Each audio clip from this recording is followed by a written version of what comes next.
Hello दोस्तों, दिन भर की बड़ी खबर में सबसे बड़ी खबर बताएंगे। पाकिस्तान में भारत चुन चुन कर करवा रहा क्या आतंकियों का कत्ल। गार्डियन के दावे पर पाकिस्तान का मीडिया उगल रहा जहर। भारत की RAW यानी रॉ ने मोसाद की तरह अपने दुश्मन को चुन चुन कर मारा। पाकिस्तान में एक रिपोर्ट से मच गया हाहाकार। बताएंगे दोस्तों क्या है ये सबसे बड़ी खबर, किसने ये रिपोर्ट जारी की है और किसने ये कहा है कि पाकिस्तान के ही आदमियों से पाकिस्तानी आतंकवादियों को मरवा रहा है। भारत बहुत बड़ा गेम खेल रहा है भारत। तो वहीं आपको बताएंगे जहां जो बाइडेन की मात्र एक धमकी ने नेतन्याहू के हाथ पैर फुला दिए। जी हां, हाथ पैर हिला दिए। फलस्तीन के लिए अचानक से लेना पड़ गया नेतन्याहू को सबसे बड़ा एक्शन। एक से एक बड़ी खबर बताएंगे, बस आप वीडियो को अंत तक बने रहेगा। और खबरों आगे बढ़ने से पहले भारत की विदेश नीति का दिल से समर्थन करते हैं और मानते हैं कि अपना भारत महान है, तो इस वीडियो को लाइक करके चैनल को सब्सक्राइब करके बेल आइकन दबा के कमेंट में जय हिंद कहना मत भूलिएगा। बात करें पहली बड़ी खबर की, जहां पर क्या पाकिस्तान में भारत चुन चुन कर करवा रहा आतंकियों का कत्ल। गार्डियन के दावे पर पाकिस्तान में मच गया हाहाकार। भारत की रॉ ने मोसाद की तरह अपने दुश्मन को चुन चुन कर मरवाया। जी हां दोस्तों, आपको बता दें क्या है ये बड़ी खबर, किसने छापी है। दरअसल ब्रिटेन का अखबार द गार्जियन, बोले तो यूके डेली द गार्जियन की एक रिपोर्ट ने पूरे पाकिस्तान और दुनिया में हलचल पैदा कर दिया है। जी हां, द गार्डियन की रिपोर्ट में बताया गया कि भारत की रिसर्च एंड एनालिसिस विंग, बोले तो RAW, पाकिस्तान में आतंकवादियों को टारगेट करके मार रहा है। जी हां, इसी रिपोर्ट में आगे बताया गया है कि विदेशों में आतंकवादियों को खत्म करने की भारत की रणनीति 2019 में पुलवामा हमले के बाद शुरू हुई। द गार्जियन की रिपोर्ट के मुताबिक भारत ने इजरायली खुफिया एजेंसी मोसाद और रशिया की KGB की तरह अपने टारगेट आतंकियों को मार रहा है। जिसके बाद भारत सरकार ने ब्रिटेन के द गार्जियन की एक रिपोर्ट में कही गई उन बातों को खारिज कर दिया है जिसमें भारत पर आतंकवादियों को खत्म करने के लिए पाकिस्तान में टारगेट किलिंग करने का आरोप लगाया गया है। भारतीय विदेश मंत्रालय ने इसे झूठा और दुर्भावनापूर्ण भारत विरोधी प्रचार कहा है। तो वहीं विदेश मंत्री जयशंकर जी ने कहा कि अन्य देशों में टारगेट हत्याएं भारत सरकार की नीति नहीं थी। जी हां, द गार्जियन ने गुरुवार को एक रिपोर्ट जारी की जिसके बाद पूरी दुनिया में हलचल पैदा हो गई। इसमें दावा किया गया है कि भारत सरकार ने विदेशी धरती पर रहने वाले अपने टारगेट आतंकवादियों को मारने का प्लान दिल्ली में बैठकर बनाया, जिसमें सबसे अधिक हत्या पाकिस्तान में हुई। रिपोर्ट में यह दावा भारत और पाकिस्तान के कुछ खुफिया अधिकारियों के हवाले से किया गया है। लंदन से निकलने वाले अखबार ने दावा किया कि उनके पास ऐसे दस्तावेज हैं जो इस बात पर जोर देते हैं कि भारत की विदेशी खुफिया एजेंसी ने कथित तौर पर विदेशों में व्यक्तियों को खत्म करने के लिए ऑपरेशंस चलाए। जी हां, वैसे में पाकिस्तान में इस रिपोर्ट ने हाहाकार मचा दिया। सिर्फ पाकिस्तान ही नहीं, पूरी दुनिया में हाहाकार मचाया, क्योंकि पहले से ही भारत के पीछे अमेरिका, कनाडा, पाकिस्तान, चाइना पड़ा हुआ था। लेकिन अब इस रिपोर्ट ने कहीं ना कहीं उनके शक को और भी अधिक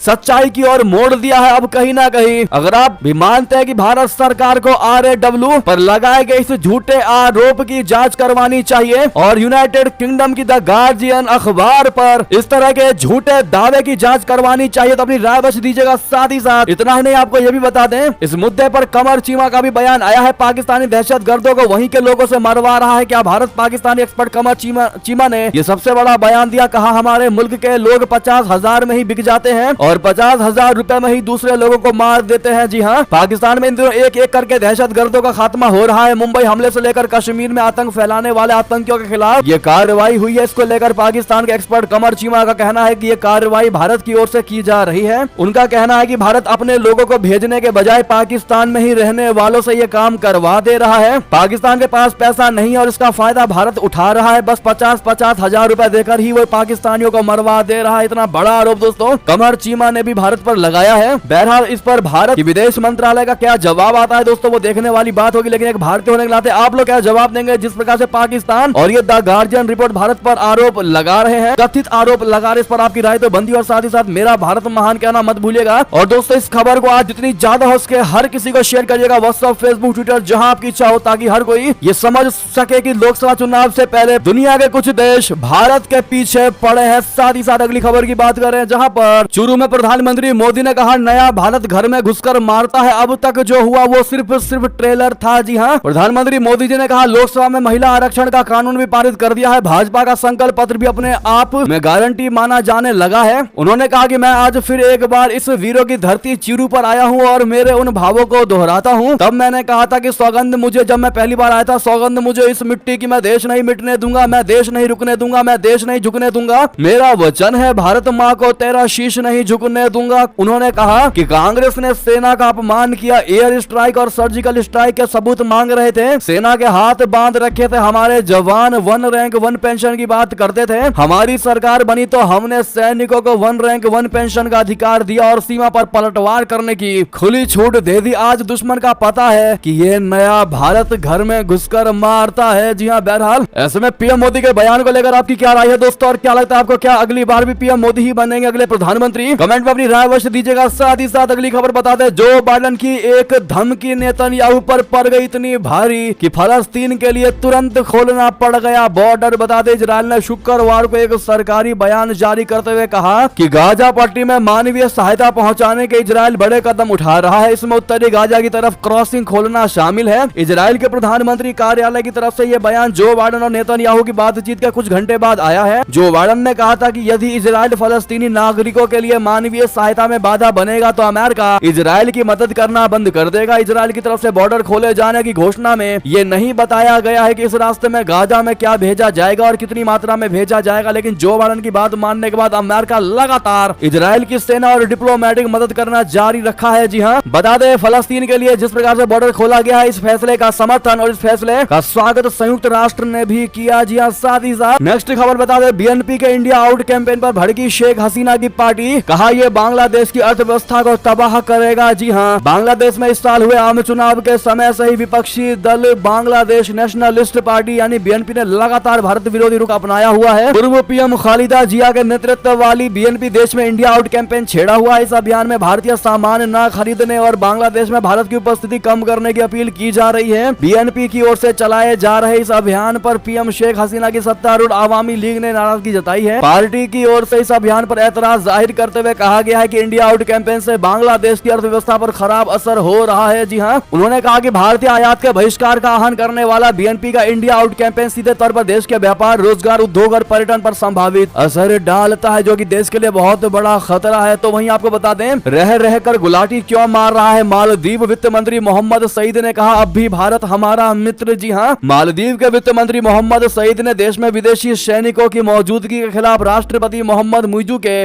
रुख का बचाव करते हुए कहा है कि मालदीव अभी तक भारत को अपना मित्र मानता है। चीन समर्थक झुकाव रखने वाले मुइजू ने पिछले साल नवंबर में शपथ लेने के कुछ ही घंटों के भीतर भारत से अपने 88 सैन्य कर्मियों को मालदीव से वापस बुलाने के लिए कहा था। तुर्की के समाचार संस्थान टीआरटी वर्ल्ड के साथ एक साक्षात्कार के दौरान मालदीव के वित्त मंत्री मोहम्मद सईद से पूछा गया कि क्या मालदीव चीन और भारत दोनों का दोस्त हो सकता है। इस पर उन्होंने जवाब दिया कि मालदीव सिर्फ 2 देशों का नहीं बल्कि सभी देशों का दोस्त है। उन्होंने कहा कि हम पर्यटन पर आधारित देश है और दुनिया के लिए हमारे दरवाजे खुले हैं। छुट्टियां बिताने की जगह के रूप में चीनी और भारतीय दोनों ही मालदीव की तरह तारीफ करते हैं। जहां तक व्यापार का सवाल है, दोनों बाजार मालदीव के लिए महत्वपूर्ण है। बहरहाल एक चीज समझ में नहीं आती है दोस्तों कि मालदीव लगातार गिरगिट की तरह रंग क्यों बदल रहा है, क्या कारण हो सकता है। साथ ही अगली खबर बता दें, इंडिया हमारा दुश्मन, असल मुद्दा कश्मीर है। जी हां, पाकिस्तानी वकील का वीडियो हुआ वायरल। दरअसल पाकिस्तान के एक एक्टर ने कहा है कि अभी तक पाकिस्तान का अपना कुछ नहीं है, पाकिस्तान के लोग इंडियन कल्चर को ही मानते हैं, यहाँ सब भारत जैसा है। इस पर पाकिस्तान के एक वकील ने कहा, यह बात तो सच है कि पाकिस्तान का कोई अपना कल्चर नहीं है, लेकिन हम भारत को दुश्मन मुल्क मानते हैं क्योंकि भारत हमें दुश्मन मानता है। पाकिस्तानी वकील ने बताया कि दोनों देशों के बीच लड़ाई का असल मुद्दा कश्मीर है। पाकिस्तानी शख्स ने कहा कि भारत आज आगे बढ़ता जा रहा है और पाकिस्तान पीछे होता जा रहा है। पाकिस्तान के हुक्मरानों को चाहिए कि ऐसी नीति बनाए जिससे देश की तरक्की हो। उन्होंने कहा कि पाकिस्तान का हर बूढ़ा और नौजवान भारतीय फिल्में देखता है, किसी को भी पाकिस्तानी सिनेमा के बारे में पता तक नहीं है। साथ ही साथ अगली खबर बता दें, लोकसभा चुनाव से पहले आतंकी घुसपैठ की बड़ी खबर। जम्मू कश्मीर में 2 दहशतगर्द मार गिराए गए। उड़ी में सेना ने चलाया ऑपरेशन। दरअसल उत्तरी कश्मीर के बारामूला में भारत पाकिस्तान नियंत्रण रेखा पर सेना ने घुसपैठ की कोशिश को नाकाम कर दिया है। जिले के उड़ी सेक्टर के सबूरा नाले में सैनिकों ने 2 घुसपैठियों को मार गिराया है। अभी ऑपरेशन चल रहा है। जानकारी के अनुसार शुक्रवार को पाकिस्तान की तरफ से आ रहे घुसपैठियों ने उड़ी में रुस्तम पोस्ट पर भारत की सीमा में घुसने की कोशिश की। सेना के 5 जम्मू कश्मीर राइफल के जवानों ने उन्हें पीछे हटने के लिए कहा। ऐसा नहीं करने पर गोलीबारी शुरू हुई। इसमें 2 आतंकवादियों को मार गिराया गया है। एक आतंकवादी का शव बरामद कर लिया गया है। अभी ऑपरेशन जारी है। जी हाँ, ऐसे में ऑल द बेस्ट कहना मत भूलेगा अपने इंडियन आर्मीज को। नेक्स्ट खबर बता दें, रूस से तेल पर अमेरिका ने क्यों की भारत की तारीफ, कहा डिस्काउंट ने तोड़ दी पुतिन की कमर। जी हाँ, रशिया और यूक्रेन का युद्ध लगातार चल रहा है। युद्ध शुरू होने के बाद रशिया पर अमेरिका ने सख्त प्रतिबंध लगाए थे, जिससे दुनिया ने उसका तेल खरीदना बंद कर दिया। अमेरिका ने रशिया के तेल की कीमत पर मूल्य सीमा भी लागू कर दी थी। अमेरिका के ट्रेजरी विभाग के आर्थिक नीति के सहायक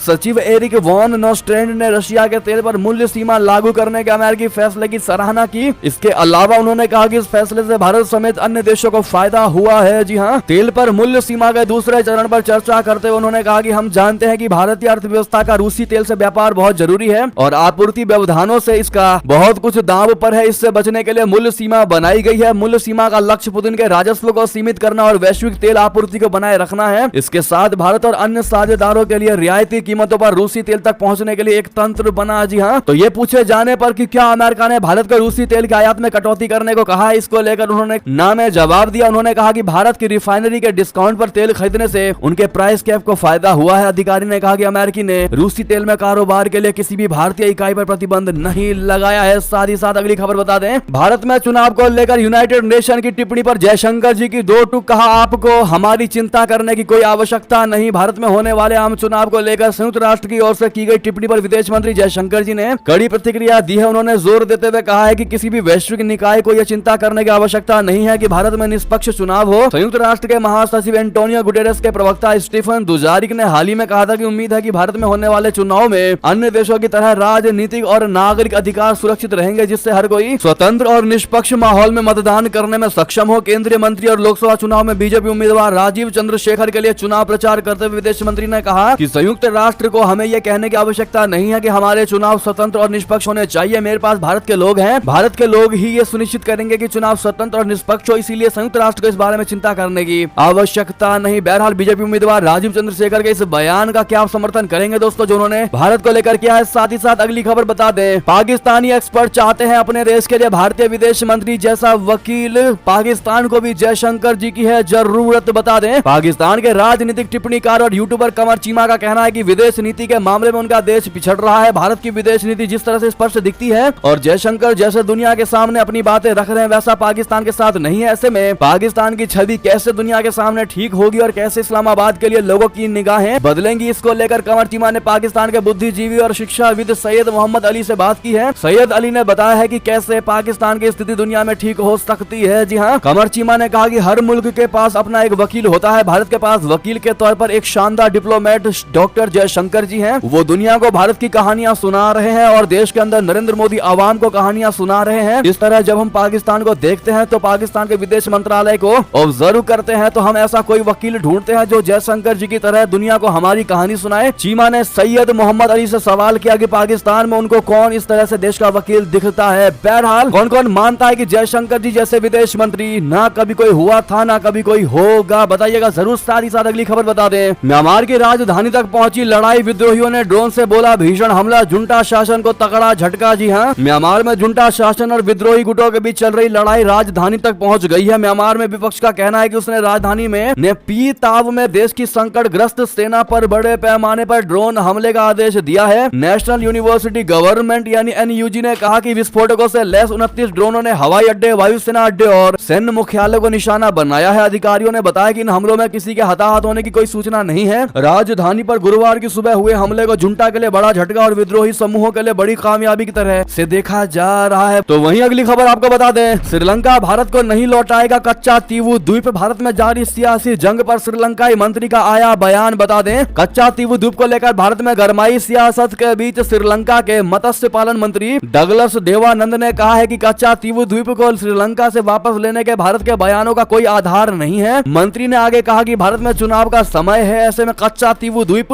को लेकर बयानबाजी नई बात नहीं है। सालों पहले कच्चा तीवू द्वीप को श्रीलंका को दिए जाने को मुद्दा बनाते हुए भारतीय जनता पार्टी कांग्रेस और डीएमके के खिलाफ हमलावर है। 1974 में इंदिरा गांधी की सरकार में हुए एक समझौते के तहत कच्चा तीवू द्वीप श्रीलंका को दे दिया गया था। बहरहाल आपको बता दें, श्रीलंकाई मंत्री ने जाफना में प्रेस कॉन्फ्रेंस के दौरान कहा कि कच्चा तीवू द्वीप को श्रीलंका के कब्जे से वापस लेने के बयानों का कोई आधार है ही नहीं। साल 1974 में हुए समझौते के अनुसार दोनों देशों के मछुआरे दोनों देशों के समुद्री क्षेत्र में मछली पकड़ सकते थे, लेकिन साल 1976 में इसमें संशोधन कर दिया गया, जिसके बाद दोनों देशों के मछुआरों को पड़ोसी देशों के समुद्री क्षेत्र में मछली पकड़ने पर प्रतिबंध लगा दिया गया। जी हाँ, ये बात कहना है श्रीलंकाई मंत्री का। नेक्स्ट खबर आपको बता दें, जहां कांग्रेस के चुनावी घोषणा पत्र पर बीजेपी ने खड़े कर दिए सवाल, कहा अंदर तस्वीरें तो न्यूयॉर्क और थाईलैंड की है। जी हाँ, लोकसभा चुनाव 2024 के लिए कांग्रेस ने शुक्रवार को चुनावी घोषणा पत्र जारी किया। पार्टी ने इसे न्याय पत्र नाम दिया है। भाजपा प्रवक्ता ने कांग्रेस के घोषणा पत्र में इस्तेमाल की गई कुछ तस्वीरों को विदेश की बताया और इसको लेकर भी विपक्षी पार्टी पर निशाना साधा। बीजेपी ने कहा कि कांग्रेस के मैनिफेस्टो में जो वाटर मैनेजमेंट की फोटो है वो अमेरिका की बफेलो रिवर की है। एनवायरमेंटल क्लीनलीनेस की फोटो थाईलैंड की है। कांग्रेस के घोषणा पत्र पर बीजेपी के राष्ट्रीय प्रवक्ता डॉक्टर सुधांशु त्रिवेदी ने कहा कि कांग्रेस के घोषणा पत्र में जल प्रबंधन पर एक तस्वीर है। यह तस्वीर न्यूयॉर्क राज्य की बफेलो नदी की है। अब तक वे ऐसा नहीं कर पाए हैं। पता करें कि उनके सोशल मीडिया चेयरपर्सन के ट्विटर से कौन ट्वीट कर रहा है, लेकिन उन्हें यह तस्वीर किसने भेजी? पर्यावरण अनुभाग के तहत राहुल गांधी के पसंदीदा स्थान थाईलैंड की एक तस्वीर उनके घोषणा पत्र में डाली गई है क्या? सुधांशु त्रिवेदी ने कहा कि कांग्रेस का घोषणा पत्र झूठ का पुलिंदा है। ये मतदाताओं के बीच भ्रम पैदा करने के लिए तैयार किया गया है। त्रिवेदी ने कहा कि कई दशकों तक देश पर शासन करने वाली कांग्रेस आज न्याय की बात कर रही है, लेकिन सत्ता में रहते हुए उसकी सरकारों ने न्याय नहीं किया। जी हाँ, आपको बता दें दोस्तों, मोदी सरकार से अलग होगी कांग्रेस की पॉलिसी। घोषणा पत्र में विदेशी नीति को लेकर क्या है? गाजा, चीन, पाकिस्तान का मुद्दा बता दें। भारत की मुख्य विपक्षी पार्टी कांग्रेस ने शुक्रवार को लोकसभा चुनाव 2024 के लिए अपना घोषणा पत्र जारी कर दिया है, जिसमें मौजूदा मोदी सरकार की विदेश नीति पर सवाल भी उठाए गए हैं और बताया गया है कि अगर इस चुनाव में उनकी पार्टी की सरकार बनती है तो कांग्रेस पार्टी की भारत की विदेश नीति को लेकर रुख क्या क्या होगा। कांग्रेस की तरफ से जारी घोषणा पत्र में भारत की विदेश नीति को लेकर कई मुद्दों को जगह दी गई है, जिनमें चीन, पाकिस्तान को लेकर कांग्रेस की नीति के अलावा उसकी मालदीव, श्रीलंका और गाजा पट्टी को लेकर नीति क्या होने वाली है, इसका जिक्र किया गया है। आपको कांग्रेस की घोषणा में विदेश नीति को लेकर 10 बड़ी बातें स्क्रीन पर हमने दिखा दी, आप देख पा रहे होंगे दोस्तों। बहरहाल इस पर आपकी क्या निजी राय होगी कमेंट में लिखकर अवश्य बताएगा। कहीं ना कहीं कांग्रेस की इस एजेंडे को आप किससे जोड़कर देखना चाहेंगे बताइएगा जरूर। साथ ही साथ अगली खबर बता दें, यूपी मदरसा से सबसे बड़ी खबर, मदरसा एक्ट को रद्द करने के फैसले पर सुप्रीम कोर्ट ने लगाई रोक। जुलाई में होगी अगली सुनवाई। दरअसल यूपी उत्तर प्रदेश में मदरसा एक्ट को रद्द करने के फैसले पर सुप्रीम कोर्ट ने रोक लगा दिया है। अगली सुनवाई जुलाई के दूसरे सप्ताह होगी। इसके साथ ही इस मामले में सुप्रीम कोर्ट ने यूपी सरकार को नोटिस भी जारी किया है। सुप्रीम कोर्ट ने कहा है कि हाई कोर्ट ने मदरसा एक्ट के प्रावधानों को समझने में भूल की है। हाई कोर्ट का यह मानना है कि यह एक्ट धर्मनिरपेक्षता के सिद्धांत के खिलाफ है, गलत है। कोर्ट ने हाई कोर्ट के आदेश को चुनौती देने वाली याचिकाओं पर केंद्र, यूपी सरकार, यूपी मदरसा एजुकेशन बोर्ड को नोटिस भी जारी किया है। कोर्ट ने यूपी और केंद्र सरकार को 30 मई तक जवाब दाखिल करने को कहा है। जी हाँ दोस्तों, तो वहीं आपको बता दें, असम के कांग्रेसी अध्यक्ष का सीएम शर्मा पर 10 करोड़ का मानहानि का केस, छवि खराब करने का लगाया आरोप। जी हाँ, असम में कांग्रेसी अध्यक्ष भूपेन कुमार बोरा ने स्थानीय अदालत में मुख्यमंत्री हिमंता बिश्व शर्मा के खिलाफ 10 करोड़ का मानहानि का मुकदमा दायर किया है। कांग्रेस नेता ने दावा किया है कि सीएम शर्मा द्वारा की गई टिप्पणियों के कारण उनकी और पार्टी की छवि खराब हुई है। असम के मुख्यमंत्री ने दावा किया था कि बोरा भाजपा में शामिल होंगे, लेकिन बाद में विपक्षी पार्टी ने इसको खारिज कर दिया। अब ऐसे में दोस्तों ये थी कि सारी बड़ी खबरें। आपको हमारी खबर कैसी लगी? आशा करता हूँ बहुत अच्छी लगी होगी। अगर थोड़ी भी अच्छी लगी तो इस वीडियो को दोस्तों, भाइयों में, साथियों, रिश्तेदारों में शेयर अवश्य कर दीजिएगा और अभी कर दीजिए इस वीडियो को लाइक, चैनल कर दीजिए सब्सक्राइब, बेल आइकन दबाइए, साथ ही कमेंट बॉक्स में लिख दीजिएगा जय हिंद जय भारत। और यहाँ तक बने रहने के लिए आप सभी का बहुत बहुत धन्यवाद। जय हिंद जय भारत।